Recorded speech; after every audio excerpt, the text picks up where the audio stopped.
Kaiser University, fundada en 1977, es la universidad sin fines de lucro más grande de Florida. Contamos con más de 19 campus en el estado de Florida y 2 campus internacionales en China y Nicaragua. Servimos a más de 20,000 estudiantes y más de 60,000 graduados. Contamos con más de 100 diferentes programas, desde títulos asociados hasta títulos de doctorado, emitidos en Estados Unidos, avalados por la Asociación de Universidades y Escuelas del Sur de Estados Unidos con el más alto nivel de acreditación. Kaiser University Campus Latinoamericano, ubicado en Nicaragua, es la universidad estadounidense más grande con presencia en la región centroamericana. Un campus multicultural donde llegan estudiantes de diferentes partes de América Central, Estados Unidos y otros países. El campus cuenta con más de 17 hectáreas que incluyen alrededor de 50 aulas de clase, oficinas administrativas y dormitorios residenciales para estudiantes dentro del mismo campus con una excelente seguridad. Los graduados del campus latinoamericano se desempeñan en diversas áreas alrededor de las Américas, Estados Unidos y el resto del mundo. Contamos con fuertes alianzas corporativas de posicionamiento laboral para nuestros graduados con las mejores empresas de la región. Nuestro campus residencial, además de los dormitorios y aulas de clases, cuenta con un food court, canchas de diversas disciplinas deportivas como soccer, básquetbol, voleibol playa, tenis, taekwondo y un gimnasio completamente equipado. Kaiser no solo forma a nivel académico a sus estudiantes, sino que ofrece una increíble experiencia estudiantil mediante actividades extracurriculares para los estudiantes durante el semestre. Contamos con diversos clubes de negocio, emprendimiento, gaming y equipos deportivos que cuentan con un coach profesional por cada disciplina. Disponemos de espacios de recreación como piscina con área de asados y un salón donde los estudiantes pueden llegar a hacer karaoke, jugar videojuegos, tenis de mesa, futbolín, billar o simplemente relajarse y platicar. Para mayor seguridad y conveniencia de nuestros estudiantes, tenemos acceso directo dentro del campus hacia una tienda de conveniencia y un coffee shop junto a una librería. También tenemos un edificio en Managua donde ofrecemos cursos de inglés, posgrados, maestrías y nuestras carreras en idioma español. Kaiser cuenta con la mejor plataforma online educativa para quienes toman nuestras clases de manera remota. Nuestra filosofía siempre ha sido Students Come First. Es por ello que Kaiser siempre está en constante mejora e incorporación de nuevos espacios, nuevas herramientas y más actividades. Escuchamos las necesidades de nuestros estudiantes y las convertimos en acciones. Kaiser University, the real college experience.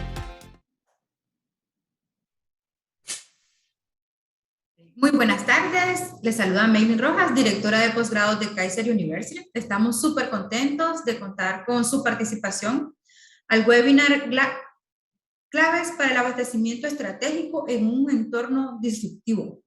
En esta ocasión contamos con el especialista Eutilio Luis Toledo. Es un placer tenerlo realmente y nos honra su participación y el compartir sus conocimientos de acuerdo a su especialización y su desarrollo profesional.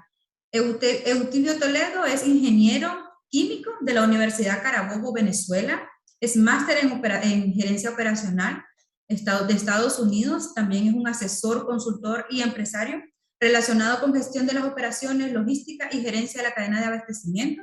Ha diseñado procesos operativos, logísticos de almacenamiento y distribución, gestión estratégica del abastecimiento. Es vasta experiencia en el desarrollo en el mundo logístico, además docente de educaciones a línea superior en temas relacionados con logística, operaciones y gestión estratégica del abastecimiento.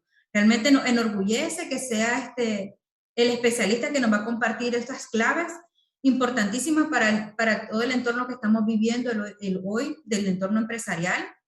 Quisiera darle la palabra a nuestro especialista y contar con su enriquecimiento y transmitirnos conocimiento al respecto.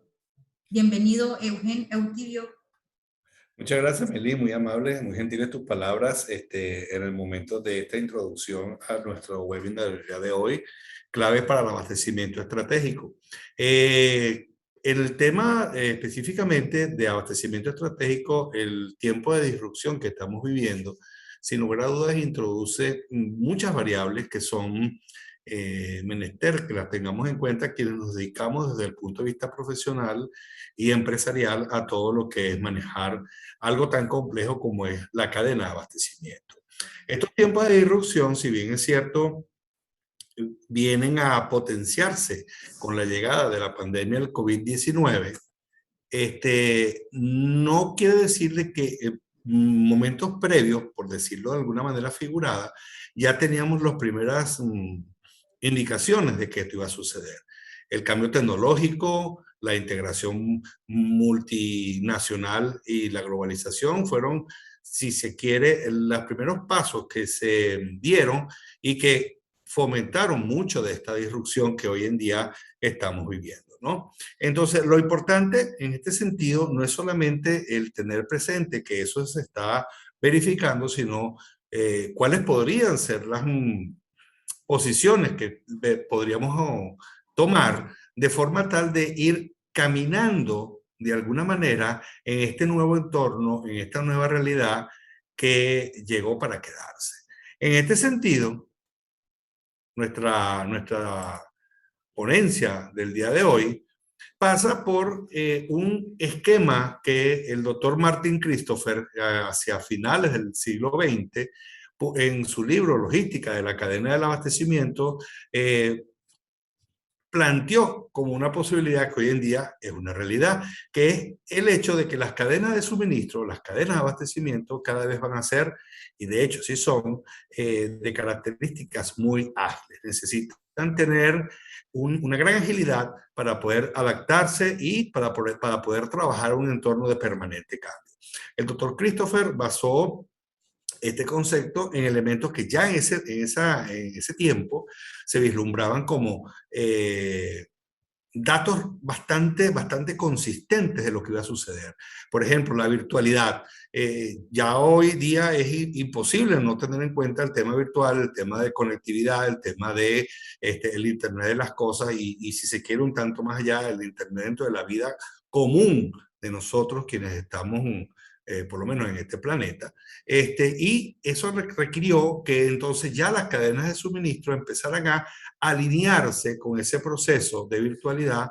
¿Para qué? No solamente para aprovechar las bondades, sino para ir generando una cultura que pudiese derivar en una ventaja competitiva.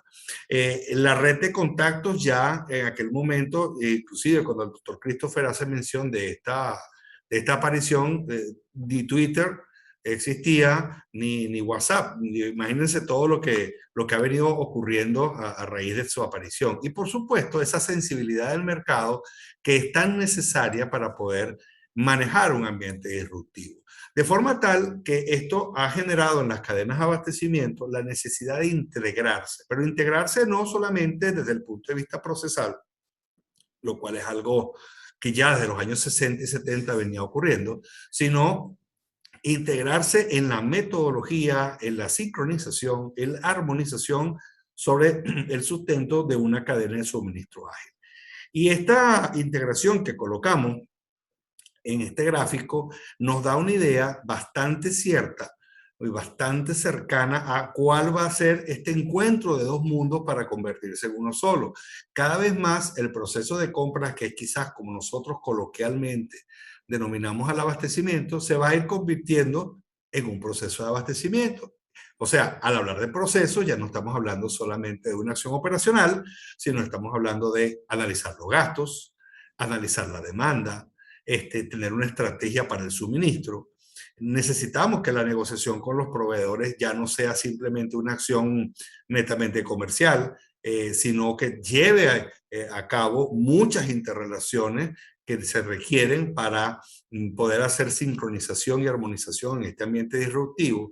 El proveedor o los proveedores, por no decir uno solo, ya tienen que desarrollarse. Ya no estamos hablando solamente del proveedor que nos suministra un bien tangible, sino aquellos proveedores que pertenecen al mercado de los mismos y que nos otorgan un bien intangible. Hoy día trabajar sin un proveedor de Internet es prácticamente imposible. De hecho, las organizaciones no tienen uno, tienen muchos. Entonces, la idea es que siempre estemos en conectividad. Y esa conectividad, entonces, nos permite también empezar a medir el desempeño, algo que quizás en un momento quedaba como muy relegado a las empresas de manufactura, sobre todo de carácter multinacional, pero ya hoy en día tenemos la posibilidad de medir el desempeño en tiempo real. O sea, ya no solamente podemos saber las ventas y las compras, sino inclusive la reacción de los clientes, la reacción de los proveedores e inclusive la reacción de la propia organización desde el punto de vista interno hacia cómo se están generando estas integraciones. Entonces, este proceso de fusión entre las compras como una verificación procesal operativa y el proceso de abastecimiento con una característica estratégica cada vez más son una realidad. Fíjense que, por ejemplo, conceptos clave hoy día son proceso, análisis, estrategia, negociación, medición y, por supuesto, seguimiento. Entonces, esto hace que nosotros ahora sí tengamos que involucrarnos de una manera bastante integral con esas fuerzas disruptivas que están emergiendo desde las compras, pero que vienen a una velocidad muy grande hacia el abastecimiento. Esas fuerzas son la analítica de los datos, el incremento del abastecimiento desde los proveedores globales, el modelo de economía circular que dejó de ser una simple aspiración conceptual para convertirse en una realidad, la transparencia de los procesos y de la integración entre la empresa y la sociedad y, por supuesto, el análisis de riesgo. Estas 5 fuerzas son las que han aparecido, digámoslo así, para el común de las personas, aun cuando ya muchas organizaciones, muchos autores del área la venían trabajando. ¿Y en qué consiste cada una de estas fuerzas y por qué es tan perentorio el conocerlas y el aprender a manejarlas? Bueno, muy simple y las vamos a ir desplegando. La primera de ellas es el análisis avanzado. Previamente a todo lo que ha ocurrido con la tecnología de la información, el analizar datos era algo primero tedioso, segundo muy trabajoso, y en tercer lugar casi que relegado a muy pocos especialistas, ¿no? Si se quiere, en algunas áreas que no tenían relación con el común del día a día. Pero ahora la gran cantidad de datos, la forma de que a través de la cual capturamos esos datos, como se denomina en tecnología de la información, me permite tener ahora no solamente los datos en un servidor, sino que lo puedo tener en muchas partes. Entonces, al tenerlo en muchas partes, ha dado origen a estas nuevas técnicas como es la Big Data, como se denomina en inglés, el manejo de grandes cúmulos de datos, que hacen que entonces yo, dentro de mi cadena de abastecimiento, pueda analizar históricamente los mismos y emplearlo conjuntamente con los aportes cualitativos, como son los aspectos sensoriales, la moda, las tendencias sociales, y colocarlos en un mismo modelo estructurado para hacer escenarios. Lo que antes era muy lento, circunscrito a la habilidad del manejo de la tecnología, hoy en día es algo que se puede hacer sin ningún tipo de inconveniente, ¿no? Las aplicaciones como el caso de Uber, como el caso de los delivery de comidas e insumos desde los supermercados, esos son aplicaciones del Big Data, aparte de lo que se conoce mundialmente muy ampliamente con el tema de las criptomonedas, ¿no? Entonces son grandes cantidades de datos, una inmensa cantidad de datos que ahora están al alcance de todos nosotros y que el profesional de la cadena de abastecimiento tiene que comprender de que no es simplemente el asombro ante la tecnología y el avance, sino que allí hay una herramienta que necesitamos aplicar para poder hacer frente, por lo menos en lo que significa manejar planes contingentes, a lo que se está presentando y que no es cuestión de meses, sino que a veces es simplemente cuestión de horas, ¿no? El manejo del riesgo del abastecimiento o el riesgo en general como un todo también es importante. Claro, estamos enfocados en la parte de abastecimiento, pero ya los análisis de riesgo pasaron de ser simples ejercicios muy cualitativos a convertirse en ejercicios concretos, ¿no? Concretos de qué va a pasar, cómo va a pasar, y la actividad de análisis de riesgo ya es un área muy sensible que los personas que estamos en la cadena de abastecimiento tenemos que manejar. Si no, nos enfrentaremos a situaciones en las cuales ni siquiera tenemos un plan contingente. Fíjense que hace unos meses atrás quedó varado un barco en el canal de Suez que está a no sé cuántos kilómetros de nosotros, y eso afectó las importaciones, las exportaciones, afectó hasta un tema tan sensible como fue un tema geopolítico, en algo que no tenía que ver ni con petróleo ni con armas, sino un barco. Entonces, ya el análisis de riesgo tiene que ir un tanto más allá de lo que simplemente lo que tiene mi entorno cercano. La transparencia es una exigencia de la sociedad moderna, así como la sustentabilidad. ¿Y por qué la transparencia y la sustentabilidad son exigencias actuales? Porque nosotros todos sufrimos el cambio climático, todos sufrimos las consecuencias de la caída de las comunicaciones, todos sufrimos las consecuencias, por ejemplo, en la zona de Centroamérica, ya un huracán no es nada más que el hecho de que pase e inunde unas costas o pase por encima de unas casas, sino desconectar electricidad y desconectar internet significa paralizar completamente el país. Entonces, esta serie de cosas son elementos que, como fuerzas disruptivas, tienen que ser analizadas de una forma bien amplia y de tomar en cuenta al momento de manejar, gestionar, gerenciar, direccionar nuestras cadenas de abastecimiento. Indistintamente que sean relacionadas con productos, con servicios, con elementos de importación, de exportación, o en ambos sentidos.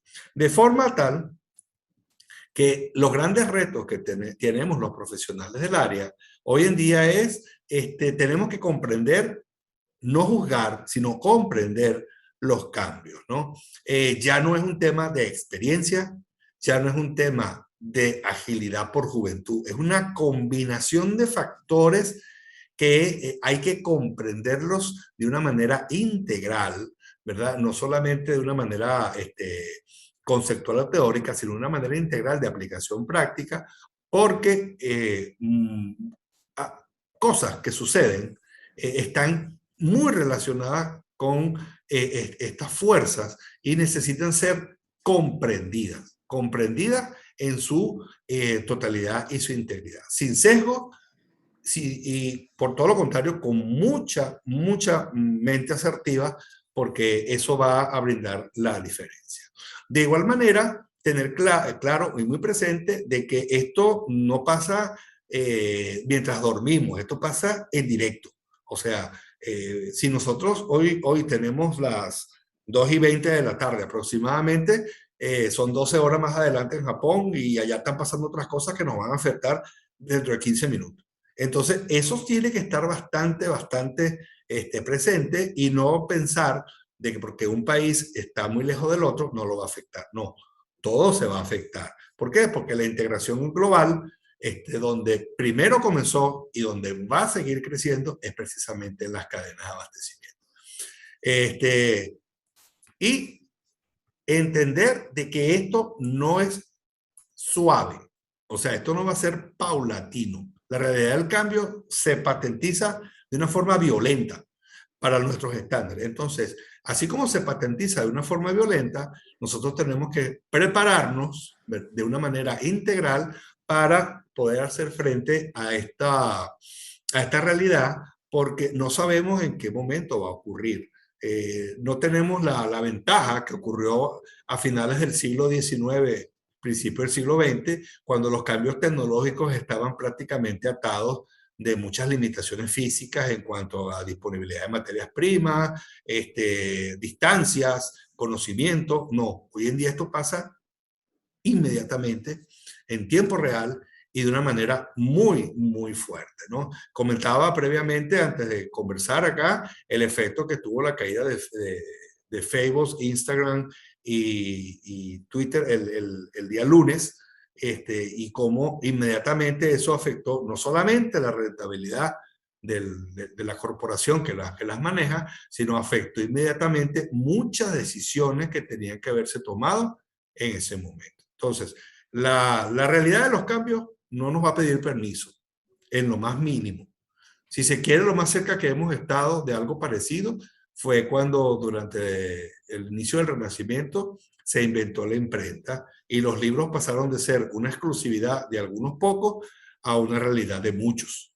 Entonces, guardando las distancias y los momentos, bueno, estamos en una transformación de ese calibre y por lo tanto la disrupción en la cadena de abastecimiento no solo llegó para quedarse, sino para quienes quizás hubiesen tenido la pequeña esperanza de que iba a disminuir en su avasallante momento, no. Esto sigue creciendo y no sabemos hasta dónde va a llegar.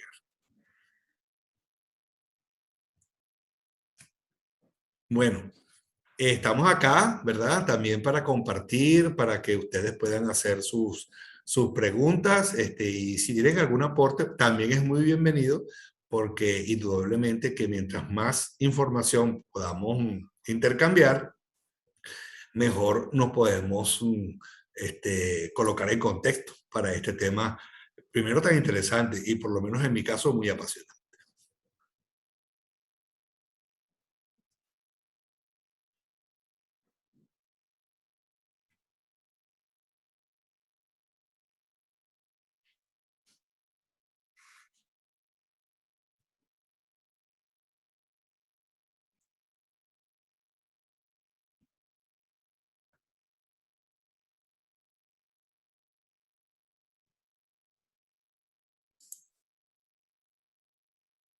No sé, Meilín, si tenemos alguna participación.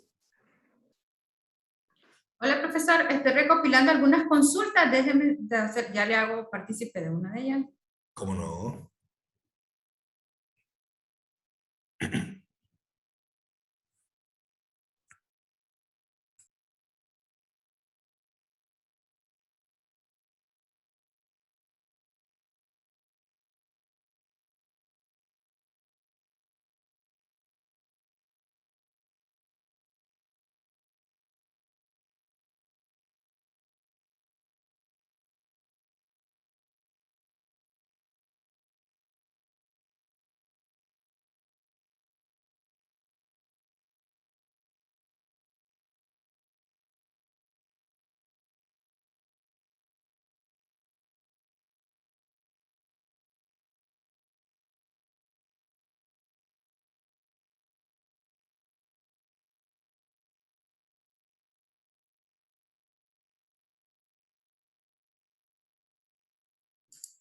Profesor, hay una consulta en la cual me dicen, ¿cuál es el impacto de la gestión de inventarios con la crisis de los contenedores? Bueno, esa es una pregunta bien recurrente, ¿no? El inventario es uno de los problemas con los cuales las personas que estamos asociados a la gestión logística hemos lidiado desde un inicio y que no va a ceder en su intensidad. En la medida de que tengamos más problemas con lo que es el flujo de materiales en la cadena de suministro global, indudablemente que la presión sobre los inventarios va a ser muy grande. El punto clave aquí es no caer, ¿verdad?, en la tentación de pensar de que la crisis va a ser eterna, ¿no? O por lo menos en lo que sería la frontera de tiempo muy larga, generando que es algo muy común, generando la perspectiva de cómo conseguir la mayor cantidad de inventario para evitar caer en escasez por motivos de esa presión, ¿no? Y es importante no caer en esa tentación si no tenemos un concepto de análisis, y por eso es que la analítica de los datos es muy importante conjuntamente con la interrelación, porque en el momento en el cual esa crisis empiece a decrecer, por la razón que sea, ese inventario que no podamos realizar porque supera las expectativas y los registros que somos capaces de brindar a nuestros clientes, pues va a quedar en nuestras bodegas. ¿Y cuál es el problema con que el inventario quede en las bodegas? De que a diferencia de una venta, que es un ingreso, una cuenta por cobrar, el inventario que permanece en la bodega es un pasivo, o sea, un costo, que es una cuenta por pagar, que va a hacer mucha presión sobre los estados financieros, especialmente si por ese exceso de temor violentamos lo que sería el rango o la tolerancia que financieramente podemos soportar, ¿no? Entonces, hay que tener mucho cuidado allí. Hay que hacer un análisis muy profundo del tipo de material, momento del producto, ciclo de vida, disponibilidad del flujo de caja. O sea, es una actividad multifacética, ¿verdad? Y con muchos elementos que hay que considerar, y no solamente la visual o de la adquisición o del almacenamiento. Gracias, profesor. Quisiera comentar un poquito, hemos tenido inconvenientes con la conexión. Quizás por eso también nos afectó el término de parte del proceso, ¿verdad, profesor? Suceden este tipo de circunstancias. Queremos ofrecerle a nuestra audiencia y por respeto también a los que se conectaron por muchas razones, obviamente enriquecernos en conocimiento, ahondar en temas que también le apasiona al gremio logística, y operaciones, la parte de abastecimiento, cadena de suministro. Antes de este gremio ha sido súper en esta crisis, innovar en el proceso. Antes innovar se creía solo en el área de sistema o en el área de informática de las empresas. Y esto pasó a ser como parte del día a día de todas nuestras áreas, y operaciones ha sido como el pilar fuerte para adaptarnos rápido, para enrutarnos y encauzarnos para que toda la operación continúe de una empresa y no se detenga obviamente la parte de la rentabilidad y la sostenibilidad de la misma. Le agradezco, profesor, por su tiempo, muy amable, en realidad súper contentos. Kaiser es una universidad de tendencias, de buscar siempre nuevos conocimientos y estar presente en el día a día del reto profesional. Para nosotros realmente es súper satisfactorio tenerlo con nosotros. Creo que podemos cortarlo hasta acá. También compartirles a nuestra audiencia que vamos a tener el diplomado en gestión de logística y transporte el 27 de octubre. Comenzamos el primer día. Recuerden que dura 6 semanas. En un horario de miércoles, jueves y viernes de 6 a 8:20 p.m. acá en Kaiser, y también con la opción de hacerlo remoto para los que no están literalmente en Managua. Bueno, muchísimas gracias, profesor. Pase una linda tarde. No sé si usted quisiera dar unas palabras de cierre. Bueno, muchas gracias a Kaiser por la oportunidad de compartir. A sus órdenes siempre, en todo momento. Y bueno, a quienes nos escucharon pudieron seguirnos durante toda esta disertación. Bueno, decirles que estoy a sus más completas órdenes a través de mailing y la universidad para cualquier aclaratoria adicional que ustedes gusten. Gracias. Okay. Con el permiso del profesor, vamos a estar compartiéndole el enlace al LinkedIn para que me lo sigan, para que lo aborden y podamos aprovechar esa experiencia y esa vasto conocimiento que tiene nuestro especialista Eutidio Toledo. Muchísimas gracias. Pasen muy linda tarde. Igual.